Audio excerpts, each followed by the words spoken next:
Hey, it's Bronny Ladd and Brown Ale coming at you again. Well, I did it again. I got a synthesizer addiction. I bought me a Behringer Odyssey used, and it showed up yesterday. And it's a pretty cool synth. So I'm going to do a little demo and review and tutorial on how to make the oscillator sync patch that's used in the song "Let's Go" by the Cars, which made this sound famous.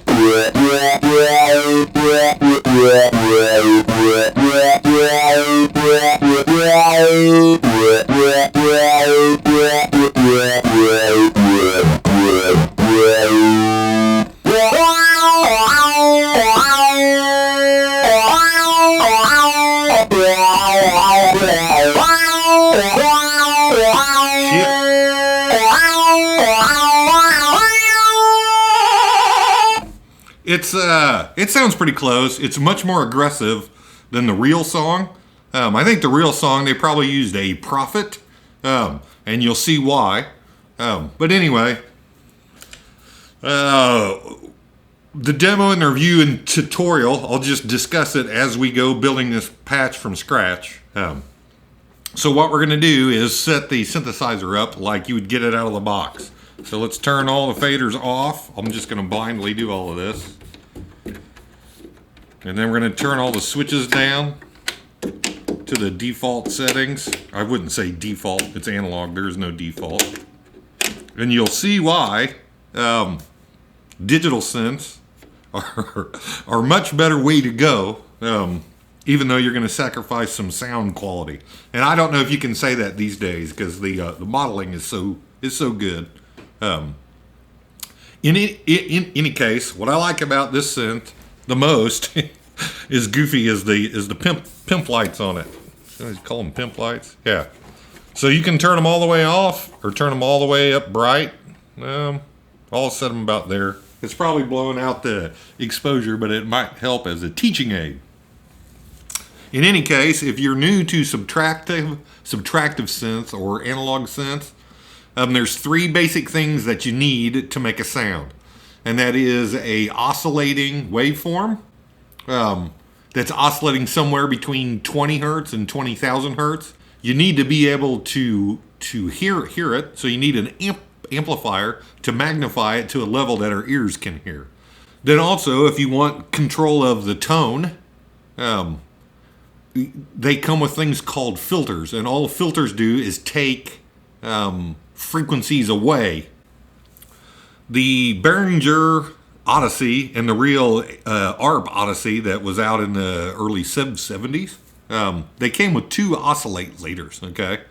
And what's different about this synth than most other analog synths is that the oscillator choice is done in the mixers section and not up in the oscillator section, okay?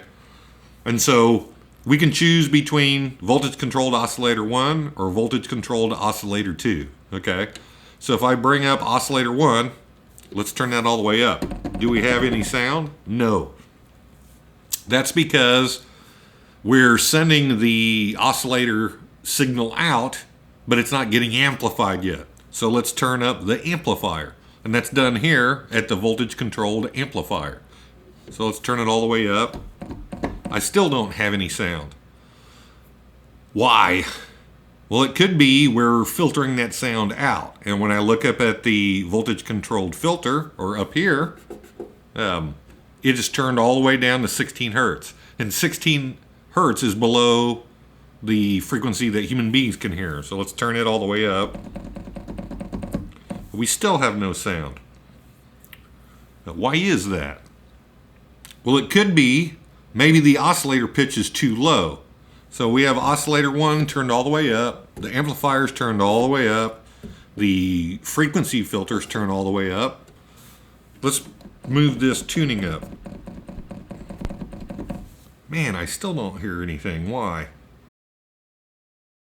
I still don't have any sound. What is going on here?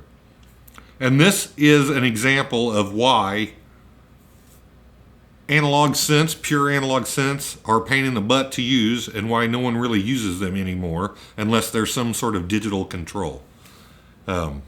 Because I'm not hearing any sound, I'm just going to randomly run around and turn up faders and see why am I not getting any sound. Why am I not getting any sound at all? Ah, something's coming up. Ah! Alright, I just figured out why. This is kind of embarrassing. I have the voltage controlled amplifier set to ADSR, okay? ADSR is an envelope generator. And what this does is it generates a voltage shape that automatically controls this fader, okay? Without getting into too many details, I need to turn the sustain up, okay? Okay. The reason is the sustain is a level. It's a voltage level that tells the voltage amplifier how far to open. So this voltage feeding this fader, which has a voltage on it as well. Because the switch is set to ADSR, okay? If I had it set to AR, it would have worked right out of the gate. But because I turned everything down, I shifted it over to the ADSR and then I don't hear anything. So I just messed around, start turning one fader up at a time, and I figured out that I had the sustain down, okay? So we might as well explain what an ADSR does right now. Attack, decay, sustain, and release. Attack is the amount of time it takes for the sound to go from 0 to 100%. And the 100% is set by the sustain level.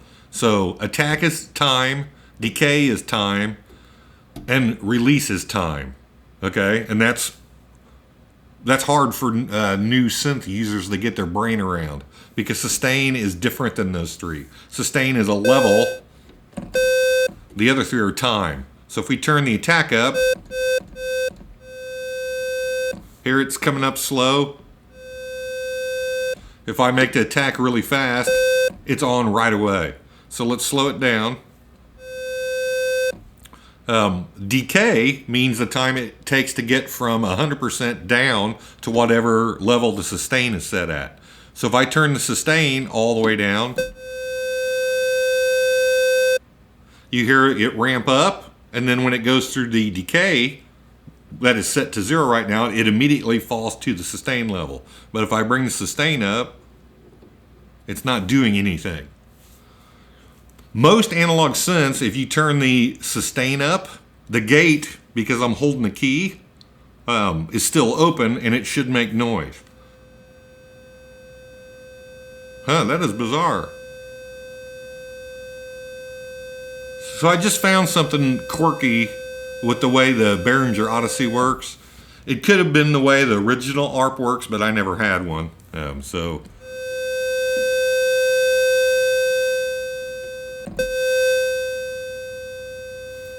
now I've got a pretty slow attack time, a pretty slow decay time, and a low sustain level. As soon as I let off the key, the sound goes away. But if I put a lot of release in, it's going to hold the gate open automatically. See how it's still releasing the note from the sustain level to nothing. Man, I'm babbling. In order to make this patch, we don't need anything fancy. We just need the sustain up. Okay? The next problem with analog synths is you have to tune them. And the Odyssey is a unique beast in that it's got such a huge tuning range. So right now I've got oscillator 1 turned all the way up, the amplifier turned all the way up, the frequency all the way open, and the sustain all the way up. And that's all you need to get sound. But if I hold a pitch here, that's pretty cool how, well, let's see how many octaves it shifts.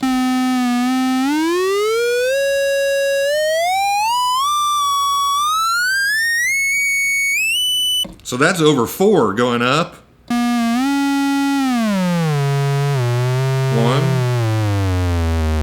2, 3, 3.5 going down. That's like a 7 or 8 octave range.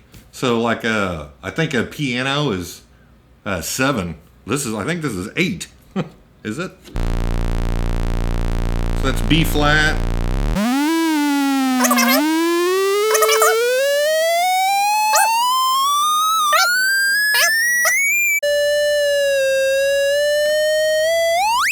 Screw that. Wasting too much time. Anyway, this song's an A. So I'm going to tune it to A.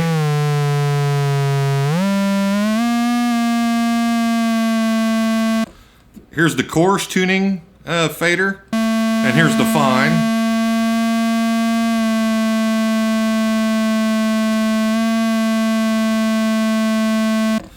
So I'm dead on the pitch of A. Only on oscillator 1. So if I wanted oscillator 2 to play in pitch, I'd have to go through that same thing. So I'll just start from scratch. I put him around the mid-level. It's at a C. Here's A chorus tune. Okay, so that took me, 5 seconds to do because I wasn't jabbering away. So now I've got 2 oscillators in tune. And they're both set on square waves. I can put them on sawtooth waves. So here's oscillator 1, square wave, sawtooth wave, oscillator 2, sawtooth, square. So they're identical. What often sounds good is if you detune one of them, just slightly. It makes the sound thicker. So a sawtooth will have the buzziest wave or the most harmonics in the treble frequency of the wave.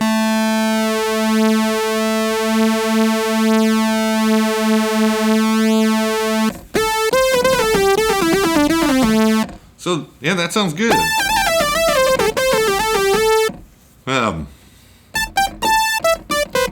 And that's what analog goodness is right there. Because the oscillator's just a little bit sloppy, they sound good. But that's beyond the scope of this video. Let's continue to make the Let's Go song by Cars.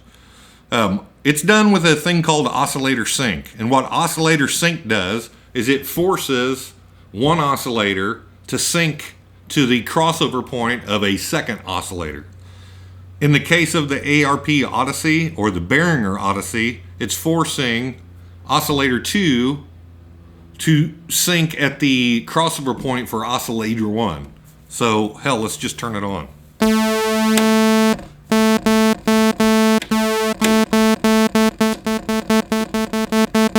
So it made that little detuning chorusing sound go away.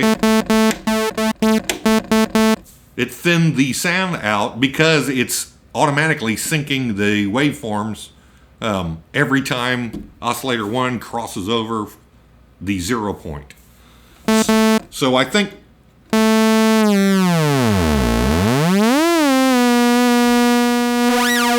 there we go. So I'm going to turn oscillator 1 off. I only have oscillator 2 up, but if I move the tuning around, we get that oscillator sync tone. But it sounds like it's in the wrong register for that song.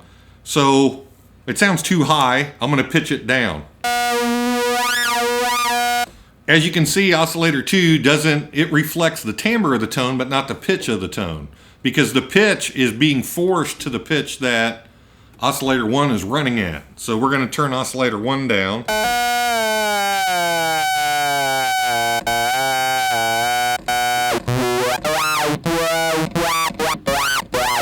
So to me, that sounds like it's in the correct register. So once again, since I moved frequency of oscillator 1, I need to tune it. So I turn oscillator 2 down, turn oscillator 1 up. Well, I got to a B. Let's bring it down to an A.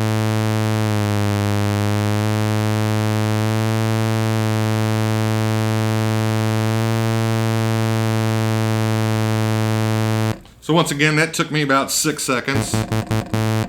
On a digital synth, you never have to mess with it. You turn it on once, it calibrates itself, and away you go. On analog, you got to do this all the time. And this is the reason you would never use this synth live, unless you could pay groupies to sit there with headphones and tune these, and set them up for every song. In any case, we'll turn oscillator 1 back down, oscillator 2 up, and that's what we want to do. That's the classic oscillator sync sound, but why does it sound so thin? There we go. So I made oscillator 2 a square wave instead of a sawtooth wave. A square wave is a little bit rounder. It's got more bottom end, less high end harshness.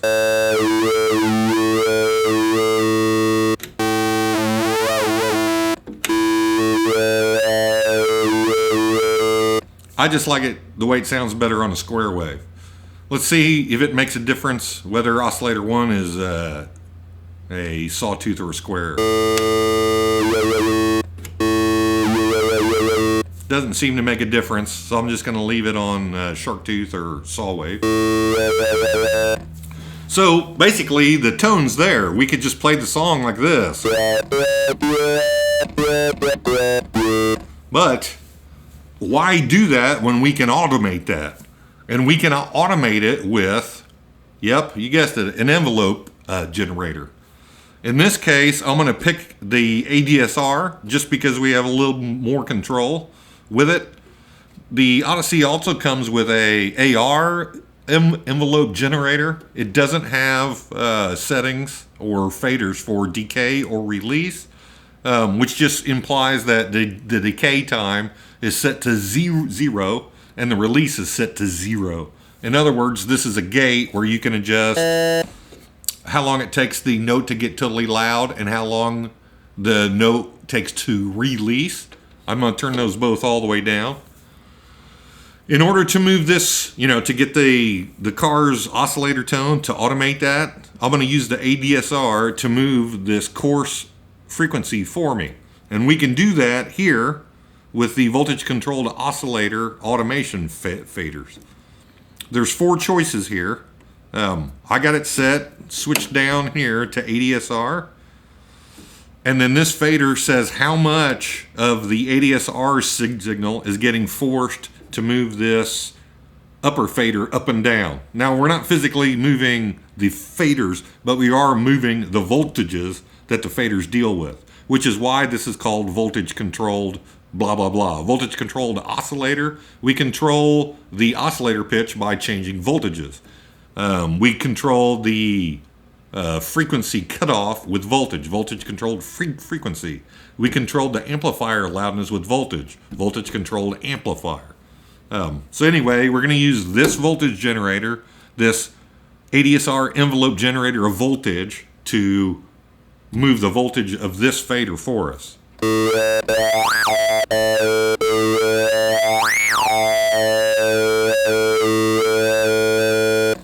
So with me doing that, it's just like this fader is forcing this fader to move.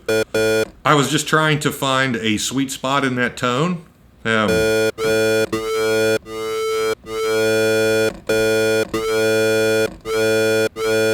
So if I turn the tack up, remember, that's just changing the time that it takes to go from 0 to 100% of whatever 100% is set here. So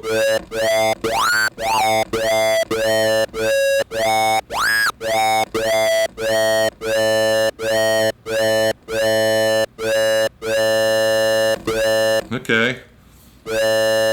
I want it to come back down to, it's getting brighter. I want it to get less bright. And it sounds like the sustain is going to do that for me, but I've got the ADSR linked to the amplifier. So instead of using the ADSR to control the amplifier, I'm going to switch up to the normal AR generator because all I want is a gate. It's just off and on because the attack time is set to 0 and the release is set to 0. So it's just a gate. It's on or it's off.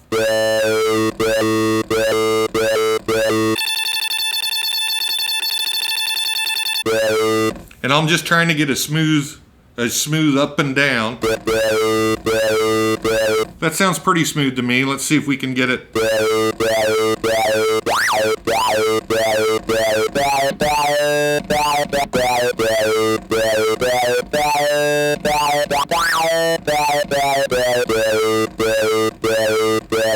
Yep, that sounds good to me. So the basic tone is there. If I turn sync off, all we're hearing is what Oscillator 2 is doing by itself. As soon as we turn sync on, it's forcing Oscillator 2 to fit within the waveform of Oscillator 1, even though we're not listening to it. And that's the other thing I should say. Every time you press a key, the oscillators will output a waveform. It's just our choice to listen to them or not. And we make that choice in the audio mixer. Well, all we're listening to is Oscillator 2. Why don't we add a little bit of Oscillator 1 in, see what that does. Yeah. It's just adding the straight Oscillator 1 waveform in. So shark tooth, sawtooth, whatever you want to call it, or square wave.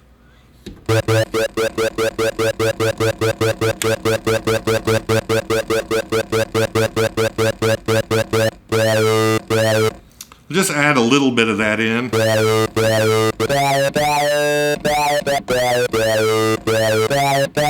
Only to reinforce what the root pitch is, but you really don't need it. I think it sounds better with it. What else we can do to juice this sound up to make it sound even better? I think it sounds good now. What happens if we add more VCA gain? Ah, you hear that? There's a constant buzzing going on. And this is another thing, when I first got this synth, I thought it was broke. The VCA gain is, the only reason it's there is to add makeup if you don't have enough voltage to the voltage controlled amplifier. It's like a zero crossover point bump. So we'll back that down till we can't hear that pitch ringing. It's gone. Well, can we make it louder? Yep, this thing's got a drive circuit in it. Just a switch. Holy crap. It's much, much, much louder with that drive switch on. High pass filter, frequency cutoff. I'm not going to use it. I turned it all the way down, so it's not filtering any high frequency out. That's pretty much the tone, I think. We also have a choice of 3 different filters: the 2-pole, a 4-pole, and a softer 4-pole.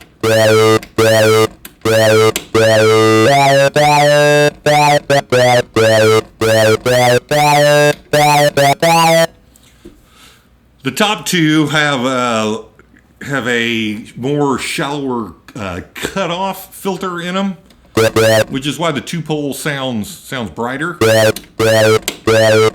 And as you switch down, it gets darker.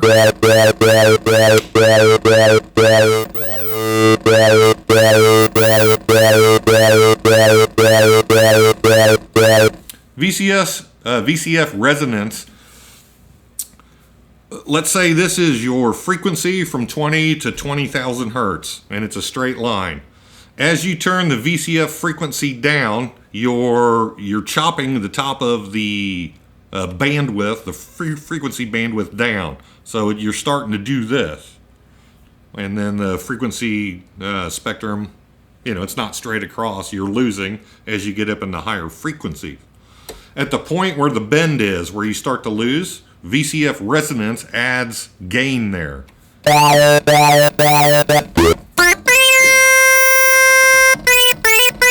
can probably hear it if we get... Yeah, in this patch you can't really hear it.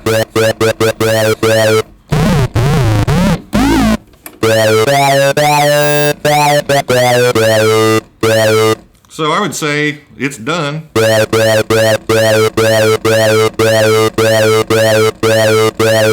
I wouldn't change anything. Yep,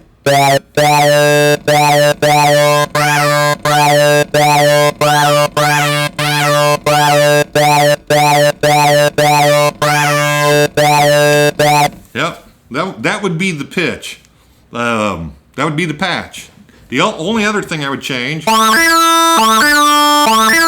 a thing called portamento here, or glide time. As we turn it up, it adds time that it takes for the voltage to change the pitch of the oscillator. So we're jumping between the A and the E immediately, but we can slow that jump down.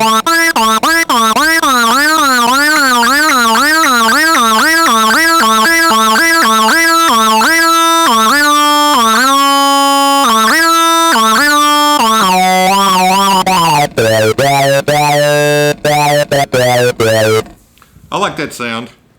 The other thing in the song is at the end of his little runs, he puts vibrato in the pitch. On the Odyssey, you can do that with this center proportional pitch control. And just think of this as a fader that's stacked under the machine like this. And as you push the rubber button down, you're changing the position of the fader. And it's got a spring return, I guess. The rate of vibration is done with the LFO. Let's slow that down. I like it faster.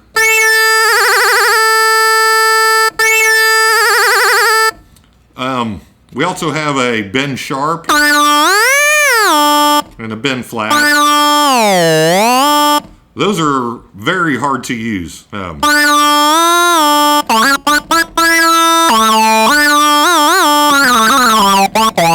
Man, that sound is aggressive. So that's one of the great things about this Odyssey is it sounds aggressive as hell. The real song doesn't sound that aggressive because they did it on a Prophet. And the Prophet 5, man, that's butter smooth. That is my Desert Island synth. I don't have one yet. They're too expensive. But what Sequential Circuits did, you can see what a pain in the butt it is adjusting all these faders trying to get the patch tone that I want.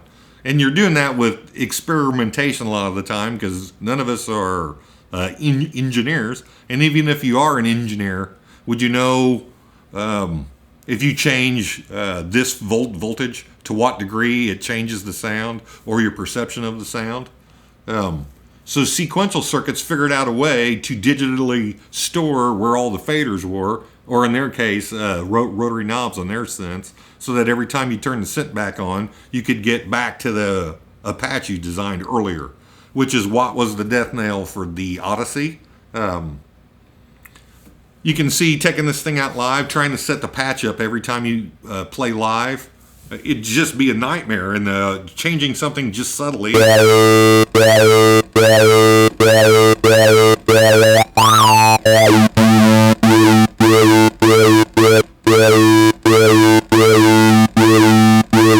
Just tiny movements make huge changes in tone.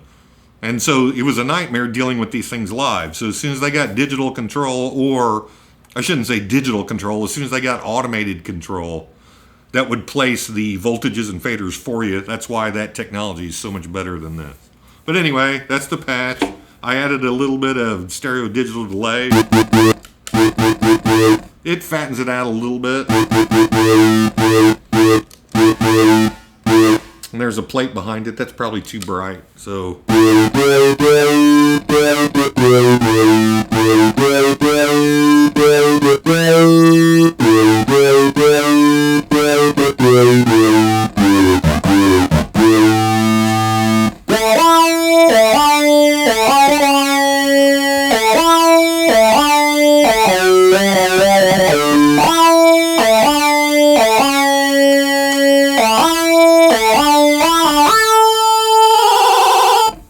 Cool.